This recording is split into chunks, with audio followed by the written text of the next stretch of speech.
प्यारे बच्चों, सुप्रभात।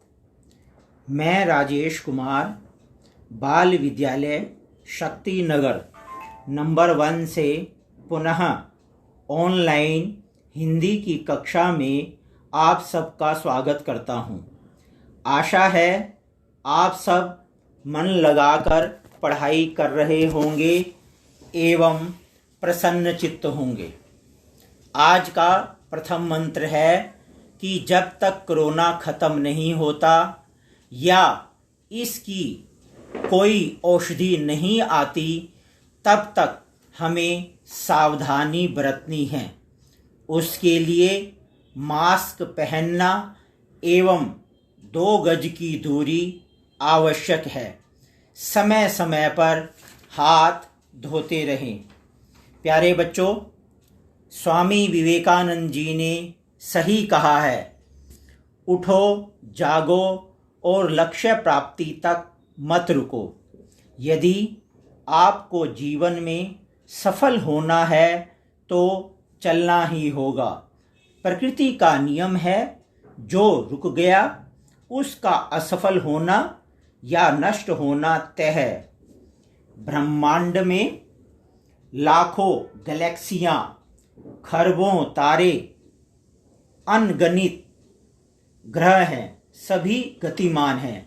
यदि आप अपने लक्ष्य को प्राप्त करना चाहते हैं तो अपनी कमर कसिए। अपने आप से वादा कीजिए कि मैं कभी रुकूंगा नहीं। आपका हृदय हमेशा आपके लिए धड़कता है। शरीर में खून की बूंद हमेशा चलती है। आपके शरीर के अन्य अंग भी हमेशा चलते हैं ताकि आप सफलता की ओर हमेशा अग्रसर रहें। माना बाधाओं से रफ्तार कम होगी, लेकिन वह रुकनी नहीं चाहिए। प्रकाश की कीमत तभी पता चलती है जब हम अंधेरे से गुजरते हैं। बरगद या पीपल का महान वृक्ष भी अपनी शुरुआत एक छोटे बीज से करता है। इन्हीं पंक्तियों के साथ राह संघर्ष की जो चलता है, राह संघर्ष की जो चलता है वो ही संसार बदलता है। जिसने रातों में जंग जीती है, जिसने रातों में जंग जीती है, सूर्य बनकर वो ही निकलता है। इसी के साथ शुरू करते हैं कवि पद्माकर का तीसरा पद्य।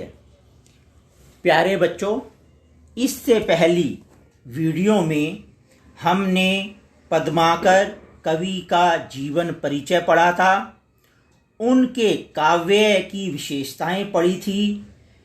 कवि पद्माकर ने अपने प्रथम पद्य में वसंत के आगमन का बहुत सुंदर चित्रण किया था। दूसरे पद्य में होली के अवसर पर गोपिकाओं की मनोदशाओं का वर्णन किया है।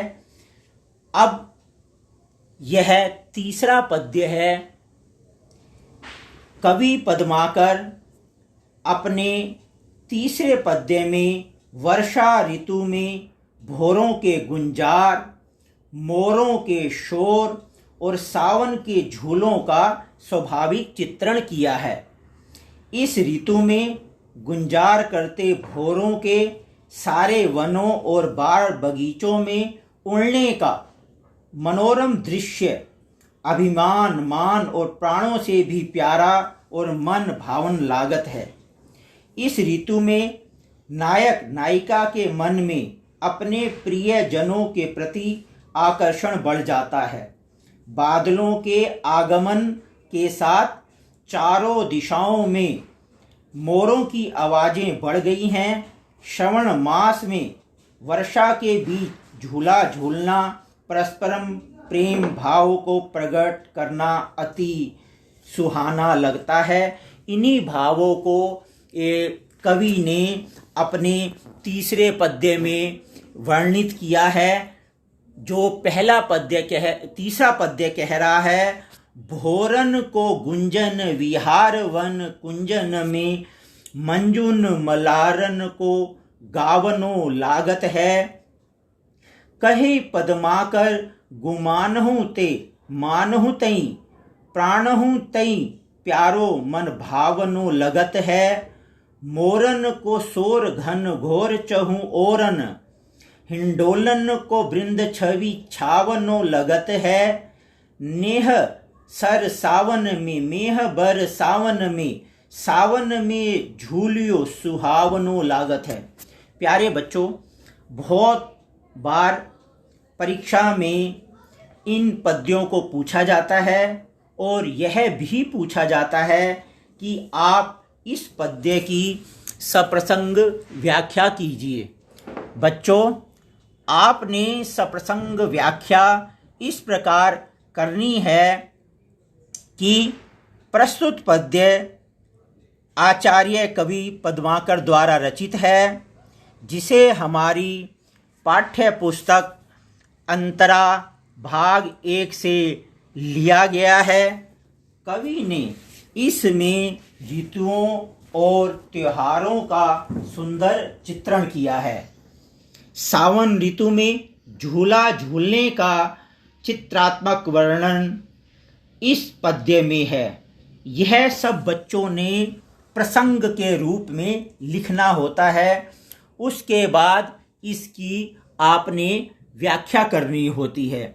प्यारे बच्चों, इसमें कवि पद्माकर ने वन में कुंजरों और झाड़ियों की सुंदरता का वर्णन करते हुए एक कहते हैं कि गुंजार करते भंवरों के सारे वनों और बार बगीचों में उड़ने से ऐसा लगता है जैसे मधुर मल्लार राग का आलाप सब और ध्वनित हो रहा है। और इसका मतलब ये हुआ कि भंवरे जो गूंज रहे हैं, बाग बगीचों में घूम रहे हैं, उनकी आवाज़ से ऐसा प्रतीत होता है कि जैसे कोई मल्लार राग गा रहा है। प्यारे बच्चों, मल्लार राग और मेघ मल्लार हिंदुस्तानी संगीत में पाया जाता है। मल्हार का अर्थ बारिश या वर्षा है। ऐसा माना जाता है कि मल्हार राग के गानों से वर्षा होती है। तानसेन और मीरा मल्हार राग में गाने गाने के लिए प्रसिद्ध थे एवं मल्हार राग वर्षा ऋतु में ही गाया जाता है। कवि यहाँ कहते हैं कि भौरों की जो गुंजन है वो मल्हार राग के समान प्रतीत हो रही है। यह मनोहर दृश्य अभिमान, मान और प्राणों से भी प्यारा और मन को अच्छा लगने वाला है।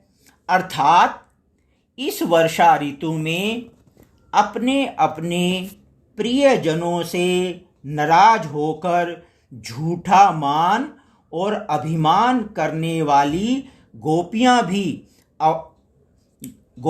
भी आवाज़ें उनसे दूर नहीं रह सकती। उनके मन में भी अपने प्रियजनों के प्रति आकर्षण बढ़ जाता है। चारों दिशाओं में मोरों के बोलने की आवाज़ें बादलों के आगमन के साथ बढ़ गई हैं। ये देखो बच्चों, इसमें आया मोरन को शोर घन घोर चहु ओरन।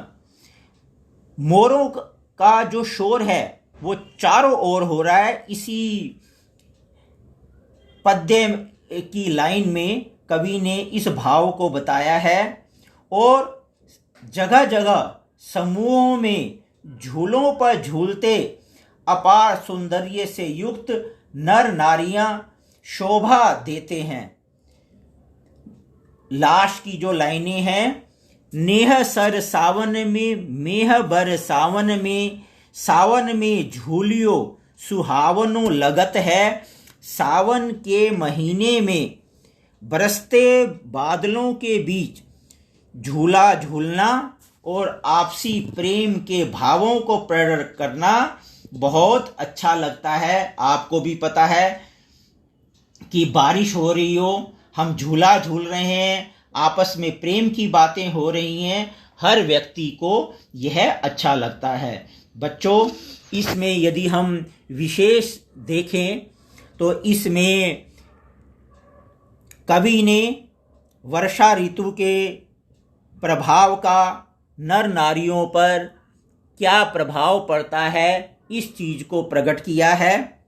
ब्रजभाषा का प्रयोग है जिसमें तद्भव शब्दावली की अधिकता है।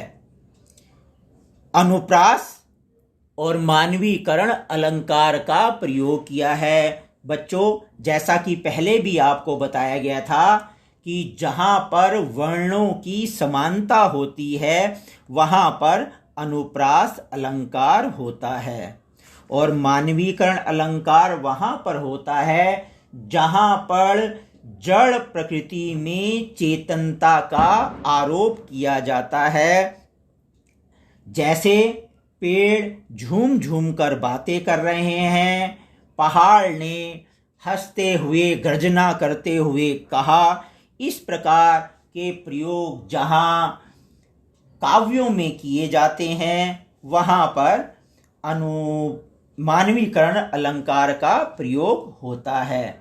बच्चों, आशा है आपको यह सारे पद्य समझ में आ गए होंगे। इस तीसरे पद्य में कवि ने कुछ शब्दों का भी प्रयोग किया है। यहाँ पर भोरन का अर्थ भंवरे है, कुंजन झाड़ियों में, मंजुल सुंदर, मलारन मल्हार राग, और इसको हम मेघ मल्हार भी कहते हैं, शोर शोर, चहूँ चारों ओर, हिंडोलन झूला। हम सब पहले प्राचीन समय में या थोड़ा पहले, या हम ये कह सकते हैं कि गांव में झूला झूलने की परंपरा थी। नेह प्यार और मेह बादल, सावन के महीने में झूला झूलना बहुत ही आनंददायक होता है। आशा है आप सबको यह पाठ समझ में आ गया होगा। बच्चों, आओ इसी के साथ हम इसके कुछ महत्वपूर्ण प्रश्न करते हैं। आप सबको यह पता होगा कि इस ऋतु में क्या क्या परिवर्तन होते हैं। वसंत ऋतु, अभी आप सबने बहुत सारी वसंत ऋतुएं देखी होंगी, तो आप भी बताइए कि इस ऋतु में क्या क्या परिवर्तन होते हैं। सबसे पहला परिवर्तन होता है वृक्षों के झुंडों में भंवरे गुंजार करते हैं। आम का बोर अपनी सुगंध से वातावरण को मादक बना देता है। पक्षियों का समूह आनंद में ध्वनियां उत्पन्न करता है। वनस्पतियां रस से परिपूर्ण हो जाती हैं, और इसके साथ साथ क्या होता है, युवा वर्ग जो क्या है, आनंद से झूमने लगता है। सभी जगह स्फूर्ति, उमंग और उत्साह दिखाई देता है। यह वसंत ऋतु में परिवर्तन आते हैं, जो कि हमारे इस पाठ में भी इस चीज की चर्चा की गई है। बच्चों, इसी के साथ एक जो दूसरा प्रश्न है, दूसरे प्रश्न में कृष्ण प्रेम में डूबी गोपी क्यों श्याम रंग में डूब कर भी उसे निचोड़ना नहीं चाहती। यहाँ कवि क्या कहता है?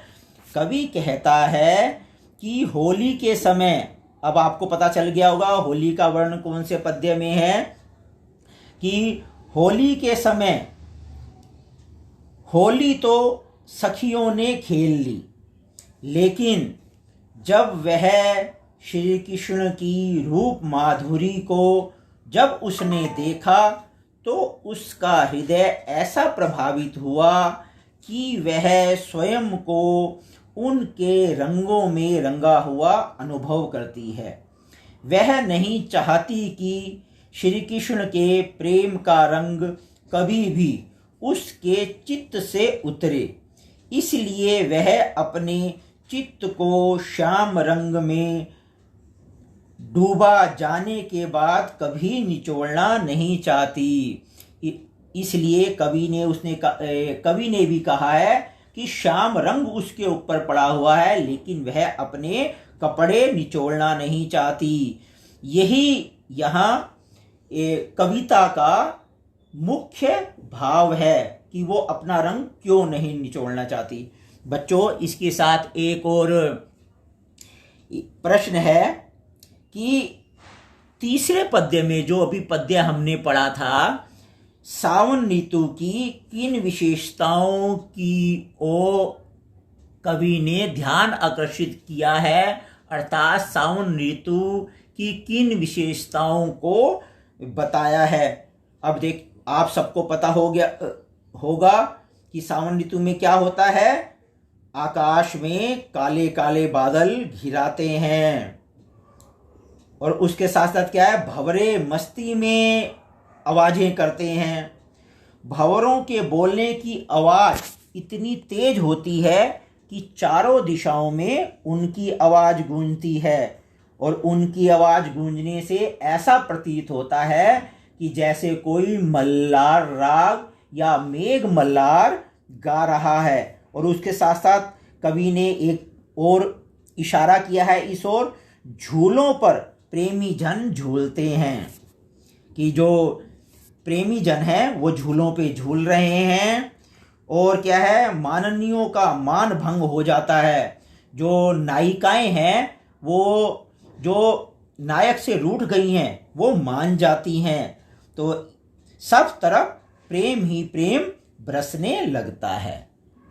बच्चों, इसी के साथ एक और इसमें लाइन आई है जिसमें है, गुमानहु ते मानहु ते, में क्या भाव सौंदर्य है। बच्चों, इन चीज़ों को आप ध्यान से सुनिए, देखिए कि कवि इसके माध्यम से क्या पूछना चाहता है। कवि इसके माध्यम से कहना चाहता है कि सावन की ऋतु इतनी अधिक मदमस्त होती है कि इसके प्रभाव से माननियों का मान भी भंग हो जाता है, और वे प्रियतम के साथ प्रेम रस में डूब जाती हैं। अर्थात प्रेमी को अपनी प्रेमिका को मनाना अच्छा लगता है, नायिका को रूठना अच्छा लगता है, लेकिन वे सब आपस में अंत में मान जाते हैं। यह सावन ऋतु का प्रभाव है। इसके माध्यम से कवि यही बातें कहना चाहता है। प्यारे बच्चों, आशा है आपको यह सब पाठ समझ में आ गए होंगे। आप पुनः इसको एक बार पढ़िए, समझिए। आपका दिन शुभ हो। हम सब पुनः एक नए पाठ के साथ उपस्थित होंगे।